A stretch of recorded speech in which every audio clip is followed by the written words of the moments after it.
What's going on, everybody, and welcome back to the podcast. It's your girl, Shelly Nicole, with the Remedy Podcast. How's everybody doing? I hope everybody had a great weekend. I had an eventful weekend. Nonetheless, I went to the museum on Sunday. Went to the Museum of Illusions. It was cute. It was fun. I thought it would be bigger than what it was, but it's actually like really small. It's like 2 floors, sorta. But it's not as big as you would assume it should or would be. Nonetheless, it was I had a good time. I had fun. Thanks, Boo, for taking me. And then I went to Black Tap, got me a burger. If you've never been to Black Tap, you should go. The milkshakes and the burgers, 10 out of 10, highly recommend. I went to the one that was on, I don't even remember, but I know it's in the city, so you gotta go to the city and try it. I'm literally looking it up right now. I think I went to the one not on Hudson Street. Was it Broome Street? I think it was Broome. Yeah, it was Broome Street because we was in Soho. So we went there. It was really good. Like, when I tell you, really good. It's really good. I've been there like 3 times already. It's probably like my 4th time or maybe my 3rd time going, but love it. If you guys want to just have a cute fun date, definitely go and enjoy yourself. But yeah, I had a very good Sunday. Saturday I went out with my girls, Devonna and Nisi, for Nisi's birthday. Nisi's birthday was Sunday, but Shorty was out, outside in another country and whatever, so I had to wait for her to come back, which is fine. And we had a good time. It was beautiful. It was really nice to hang out with them and to just chop it up and think of plans. It's always great when you go on these dinner dates and you talk about the future and you talk about like what are the plans for each of us, and we're all like going down different paths and everything, which is great. But just motivating and hearing how each of us have things going on and what we're trying to do. So it was great hanging out with them. We definitely said we got to do it more because we are terrible at this hanging out thing. But I think as you get older, life starts to life, and everybody has their own responsibilities. So it is what it is. But nonetheless, I had a great weekend. I literally, when I tell you literally, just came from the gym. Like, I'm literally sitting in my gym clothes as I'm talking to you guys right now. And I'm on some like, I'm going to figure it out. I'm going to just, let me hurry up and just get this done real quick because it's like 4:00 right now. And the episode's supposed to be up at 6. Go figure. But yeah, so this is why I'm doing the episode right now. And I didn't do it beforehand. But I wanted to base this, the name of this episode is Lying in Love. And it's basically from the book that I was reading. My brother actually gave me this book. Shout out to Jay. All About Love by Bell Hooks. Now, I have like 3 books from Bell Hooks, and she has great work. She really does, and it really makes you think. If you ever read or listened to any of her, I don't even think they have like audio for her books, or maybe they do. But if you ever read any of her books, you definitely know that she drops gems, and it's like, oh, you're absolutely right. And one of the things that I was definitely looking at, or as I was reading, and how like so many people just lie when they're in love, and like they just try to do things that granted, you want to make your partner happy. I mean, everybody wants to do that, but at the end of the day, you're sacrificing for your partner that your partner wouldn't sacrifice for you. And some things you cannot compromise on, because then it just goes against your boundaries and it goes against who you are as a person. So nonetheless, when I was reading the book, I put some highlights. It's going to be not a rather short episode, but I always said I'm trying to keep my episodes to 30 minutes or less. So we're just going to jump right into it. So this episode, like I said, is called Lying in Love. So when I think of lying in love, I kind of think of everything that you would not want to happen to you that people are doing nonetheless, right? So if you're cheating, or if you are being a narcissist, if you are just gaining materialistic things, if you're in it just for transactional purposes, if you're really not in it if you're in it outside of wanting to actually find genuine true love, then I feel like you're lying in love, and you're lying to yourself and you're lying to your partner that this is something that you actually want. And I do feel like it's something that we definitely deal with today when it comes to dating. I feel like majority of relationships now are just so transactional, and so I'm going to do it for the world so the world can see exactly what I'm doing, and not for the genuine purpose of, I actually like this person, I actually want to be with them. And knowing that you have options regardless of social media or not, but just knowing that you want to work shit out with this one person and you don't want to go anywhere else. I do feel like that is something that we struggle with in this society, and when it comes to dating, that we think that the grass is always greener on the other side, when I'll say 7 times out of 10 that the grass is greener where you water it, and not always on the other side, because you don't know what you're getting when you leave the person who has been there for you forever, the person who has been holding things down. She may look good, he may look good, she may have more money, he may have more money,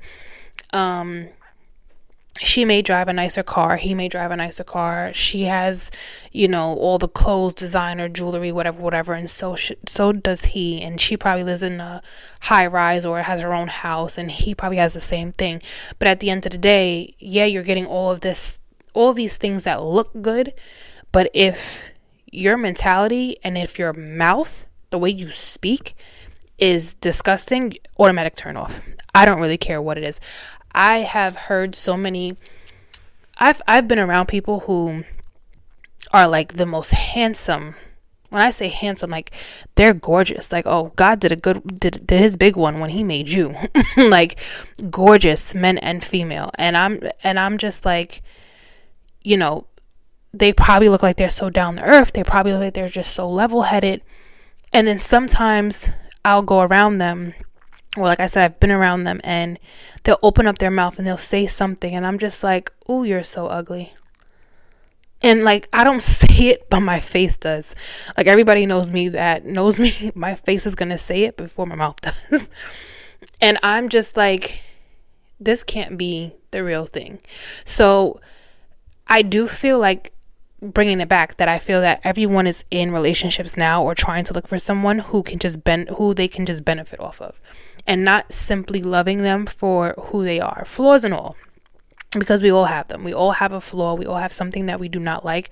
We all have something that we wish we could change, and to sit here and say that we don't, I think is a complete lie already. But I feel like there's so much work that can be done that we choose not to do when it comes to being in love and really truly wanting and honoring your relationship. So a few things that I realized when I was reading this book, right? Bell points out that our view on love is taught at an early age. How to love, who to love, and how to suppress love. And when I read that part, I was just like, I had to really go back and think about my childhood, and think about my house, and think about what I've seen, not even just in my house, but just with family and other people around. I'm saying extended family, not my immediate family, but how I saw love. And it does tend to mold you into this person as you get older, where a lot of people don't think that that's not how they are, but in reality it is. And this is why I say, like, going to therapy is probably one of the best things that anybody can do, because a therapist, or if you don't want to go to a therapist, you could also hit me up. I do have book 101, Remedy 101. I do have that. It's in the bio on Instagram. We could chop it up, we could talk, and I basically take what I've learned through therapy, and what I'm still learning through therapy and through reading, and what I see works best, and how I have grown, and how I've seen other people grow as well. That you do need the, not unsolicited, the unwanted, I guess, truth about yourself that you may not see, that your friends may not tell you, that your family's gonna hide, but someone who actually probably knows you or hears your story or hears your side will tell you, like, yeah, bro, this is why you act the way that you act because of what happened in your past. And a lot of people don't want to go to their past. I get it. Sometimes going to your past means like you have to relive things that you've just blocked out. But 9 times out of 10, you blocking that out is only going to make you suffer more, especially when it comes to getting in a relationship or loving someone, because it's going to pop up. It more than likely will pop up. It more than likely will surface. And you have to find a way to deal with it without going off the freaking cliff and acting out. Like catching a whole case, crashing out. Like, you have to find a way to cope with it. And when I did my own little thought or my own little research as to like, what did I experience or what did my brother experience when we saw love? It's like, yes, it does make sense as to why, like, I kind of move the way I move. Not to spill my tea, but I spill tea, but not too much tea, right? So it makes sense when you think about it, how you learn to love and who to love and how to suppress your love as well, because you can suppress love. And when I say suppressing love, I mean like you probably always wanted to give it. You probably always wanted to show affection, but every time you did, it was shot down. Every time you wanted to show this person or show anybody who you're dealing with or who's ever in your family that you love them or that you care about them, you were told like, okay, you're doing too much, or like maybe you shouldn't be doing this and you shouldn't be doing that, which then caused you to just shut it out completely and you no longer want to love or to show it. You know what I mean? So that's what I mean when I say suppressing it. Another thing she points out is that as children, we first learn that telling a lie is better than telling the truth because we learn it from our parents lying to each other. Which I also, again, had to think about because, like, and I guess as I'm saying this, you guys can actually put it together for yourself. Like, have you ever seen your parents lying to one another about something that they said, something that they did, seeing maybe your dad go about an argument or go about doing whatever he's doing and then lying to your mother about it? So you actually saw it, like, bro, did you just lie to mom? Like, I just saw you do what you just say that you wasn't going to do. We learn as children from our parents. There was another scenario that she actually put up there, and I'm trying to find it. I can't find it, and it's really irritating me. Watch, I find it at the end of this whole episode. But nonetheless, she said we learn our lying from our parents and showing us how to lie, I guess. Also, so the other thing that she said was telling the truth causes pain. Lying keeps from some people being hurt, which I can definitely attest to as well. You start your lies, like so when you lie, right? And this is for anybody who does lie or has a problem with lying or wants to stop lying, right? When you start a lie, you have to continue it. You can't just shut it off when you feel like shutting it off. You have to just keep going and keep going and keep going, which then causes it to be a bad habit.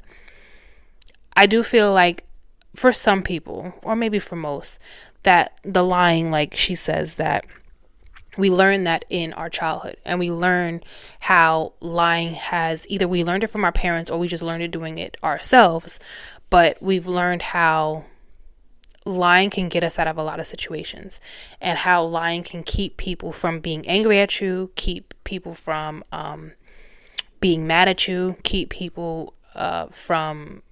yourself out of trouble by lying.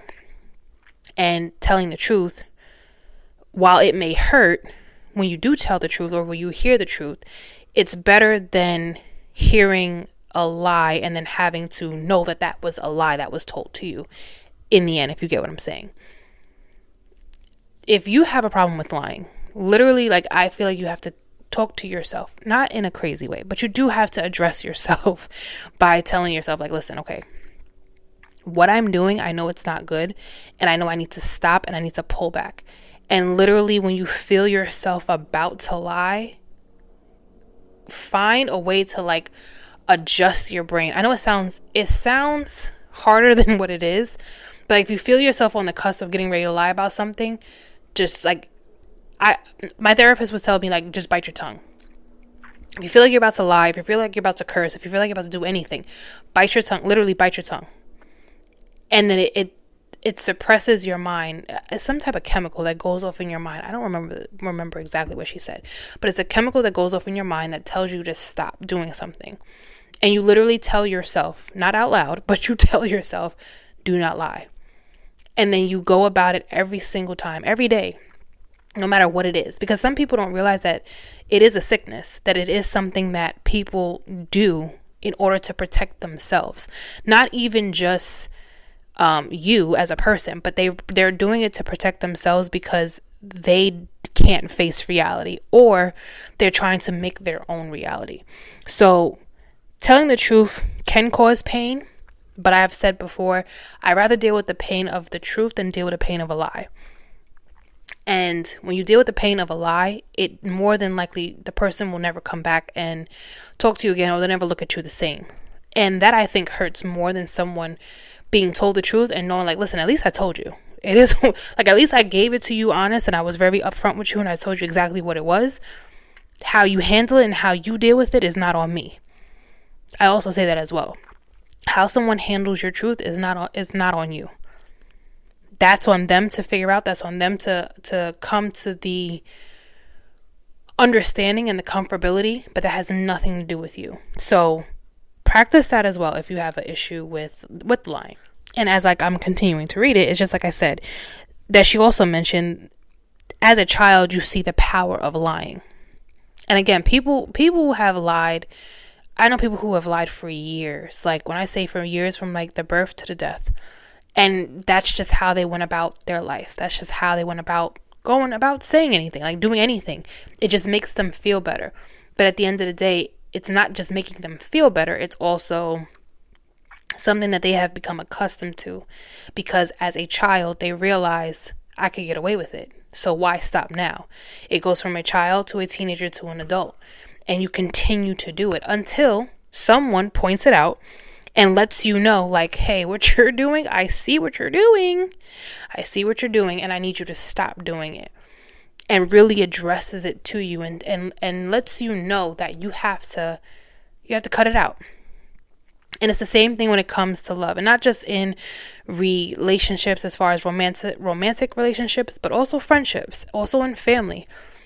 You have to understand that at some point that lie is going to show its face, and you have to now you have to chalk it up to what it is and be like, you know what? Yes, I did lie. I'm sorry. And go see some help too. Definitely see some help. Definitely, recognize that you have a problem that has probably, like I said, happened since you were a child, that you never really addressed or you never corrected because no one ever said anything to you about it. And take the steps to change your ways and go about doing what you did as a child, as you're not going to do that as whether a teenager or an adult.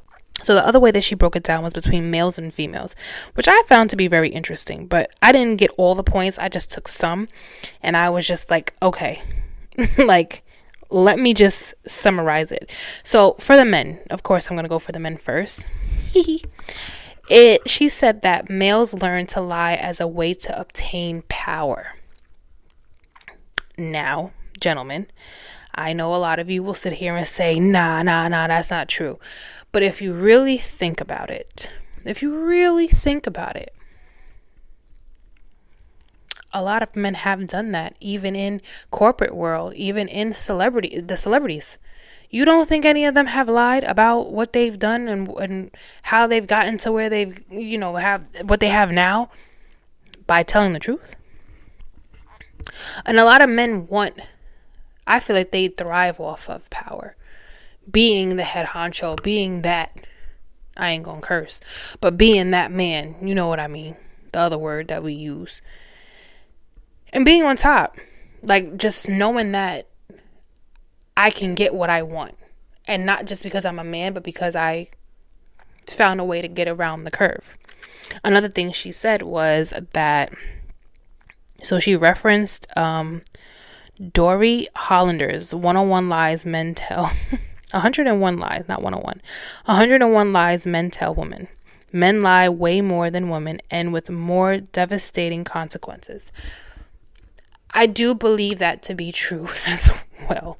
And I'm not saying, because before y'all get y'all damn drawers in your crack of your butt, I do feel like men, you guys are terrible when it comes to lying too.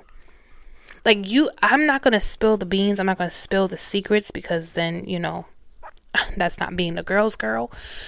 I'm just going to say a lot of you do not know how to tell, like how to just keep the lie and to just like keep a straight face, a poker face, and then lie at the same time. You give it away all the time. Y'all give it away. Especially if your girl is like knows you and she's really like connected with you and she sees that, okay, you're off. Y'all are terrible at it, and definitely higher and more significant consequences. I definitely believe that as well. I would definitely say that. She also said men felt it to be harder to tell the truth if it meant hurting someone they loved. Young boys learn to lie to mom or the woman in their life at a young age to avoid seeing them upset, which then led into adulthood. And I guess I can understand that as well, because, when your mom tells you, did you do this and that and another, and you don't want to see your mom upset, you don't want to see your mom get angry, because they always say a boy's first love is his mother and a girl's first love is her father. And that's the one thing that you don't want to do. You don't want to make your dad upset. You don't want to make your mom upset. So you automatically just run to lying, because you just don't want them to cry or to be mad or to scream at you or to just hit you if that was, what you were dealing with in your household. So you just continue to build a lie, which then shows you as a young man that, okay, my mom didn't react this way, so I know if I say this to and then you just continue on as you get older. I could just tell my girl a lie because she won't say nothing. She won't act this way. I'll tell my wife this because she won't act this way. She won't. It's just a ripple effect, basically. And then they also said that men 9 times out of 10 will never lie in the workplace, but will lie in their relationships, especially to gullible women or women they believe they can get over on. See, that'd be the problem right there. Because I've been lied to by my exes. And the thing is, and I always say this, I'm better than the damn FBI. I'm better than the CIA. I'm going to find out one way or the other, baby. I'm going to find out. I am. And every time that I said that, it was like, no, you're not. You can only find out if I'm caught slipping. I'm trying to tell you, when you have someone who is connected emotionally, when you have someone who just knows when something is off and is in tune with that, you cannot keep up a lie. You can't. It never works out in your favor. I'm just telling you. But that is true. You won't lie at your job. I wouldn't say all men, because I feel like some men will lie at their job too. I feel like some men will just lie at their job just as much as they'll lie in their relationship. But I do feel like it's easier to lie in your relationship than it is to lie at your job. Which is crazy, because your job is your job. Your woman is your woman. Like, be for real. Come on now, be for real. And then she broke it down for us ladies, and I had to myself with this one, but I got only 2 things that were like kind of deep. But again, if you guys want to, you guys could definitely get her book. I think it's on Amazon. I'm not sure where else they have it, but it is definitely a good read. It is All About Love by Bell Hooks, so definitely get that. So one thing that she said about women when it comes to lying: females lie for the same reason as men, to obtain power, but to also pretend powerless. We try to be playing that gullible nonsense. Like, oh, woe is me. I can't do it. No, I don't know how to.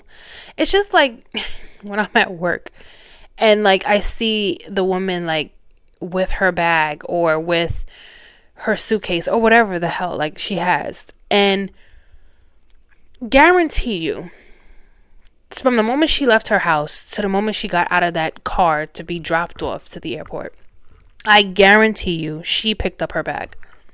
Now I understand that if you have a man that is very hands-on and very like, I got your bag, that's one thing. But shorty, be for real. Because if your man wasn't there, how was you going to be able to pick up your bag? Like, be for real. They act all, oh, well, I don't know if I can in my arm and this and that and that and the third. But like, then they say that, and then the moments like it goes through security and it gets to the other side, now all of a sudden they can pick up a bag. Now all of a sudden they're Hulk, the She-Hulk, and they can pick things up. Like it just it irritates me. Like, if you're gonna let a man just do it, just let a man do it and back up. But if you're gonna really play this, oh, I can't do it, and my nails and girl, be for real. Get it together. We like, I can't. I'm just not. I'm not a pretend powerless type of woman. I'm just not. Like, if I don't want to do it, I'm not gonna do it. But I can do it. I'm in the gym. Trying to tell you, I could pick up these bags. I could pick these bags up, please. So she also says that another author, Harriet Lerner, I think her name is Harriet Lerner, or Linear, The Dance of Deception, that's her book. She says that women are encouraged by sexist socialization to pretend and manipulate, to lie as a way to please. I can't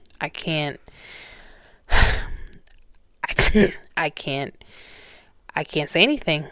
I mean, it is somewhat true. We do have a tendency, ladies, let's come on. We can't sit here and just talk about the men and then not talk about ourselves here. We have a tendency to act real dun-da-dun, and we have a tendency to, play this manipulation game as if we don't know what we're doing just to get what we want. I mean, I just did a live last week, Tuesday, and we were talking about, well, one of the sub-subjects of what we were talking about was men trying to see their children, and how women sometimes, if you didn't work out in your relationship, sometimes the woman will hold the child back just because they feel like it or just because they can. And this is not every mom, every woman out there who has a child and a relationship didn't work out with the father. But for some, and I have seen it, I have been a witness to it. I was in a relationship when it happened. I have seen it with my own eyes. A woman literally keeping her child away from the father simply because he was in a relationship with me. And because she wanted a relationship with her and the baby father. And because he didn't want that, and because he was trying to be cordial and to move on with his life, she kept the baby away from him. And when I tell you, this girl came up with every excuse, story, written novel that you can come up with, it was pissing me off. Because, girl, be for real. Be for real. And again, I'm not a mom, so I don't know the emotional side behind it, because I can only imagine that, yes, you and this person who you probably were in love with, who you had all these ideas with, who you're telling all these, I want to do this with you, I want to build, I want to have this, and then a baby comes and then boom, everything changes. I can definitely understand how.